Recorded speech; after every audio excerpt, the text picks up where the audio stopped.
শোন, আমাকে না চুতিয়া ভাবিস না, ঠিক আছে? তো আমি না বুঝতে পারি তোর ধান্দা কি। তোমার নিজের বেস্ট ফ্রেন্ড তোমাকে লাইন মারে আর তুমি আমাকে বোঝাচ্ছ না মারে না। তোর থেকে না আমি পৃথিবীটা বেশি দেখেছি, বুঝলি? তো কার মনে কি চলছে কি না চলছে সেটা বোঝাস না। মাঝে মাঝে তো আমার মনের মতো ডাউট হয় যে ও তো লাইন মারেই, সাথে সাথে তুইও হয়তো ওকে লাইক ফাইক করিস, মাঝে মাঝে এমন ভাবে ওকে ডিফেন্ড করিস। যদি আমার সাথে থাকতে হয় তাহলে এই সমস্ত চুদুর বুদুর চলবে না, ঠিক আছে? তো ওকে ভালো করে বুঝিয়ে দিস যেন ওর লিমিটে থাকে। আর তুইও ওই বারোটার ব্যাপারে বেশি ভাবা না, বন্ধ কর, ঠিক আছে? তো আমি একটা কথা বলবো, তুমি একটু আমার কথাটা শুনবে?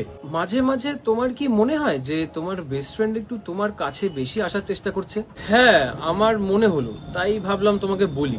না না, সন্দেহ টন্দেহ কিছু নেই, বাট কোথাও না কোথাও আমার তো একটু খারাপ লাগে না।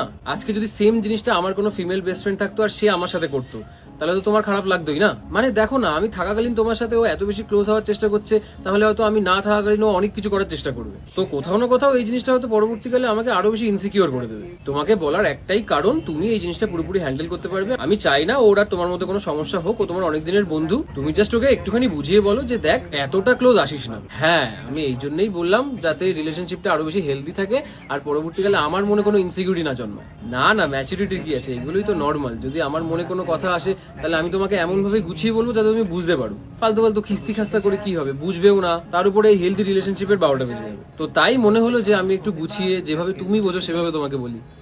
হ্যাঁ।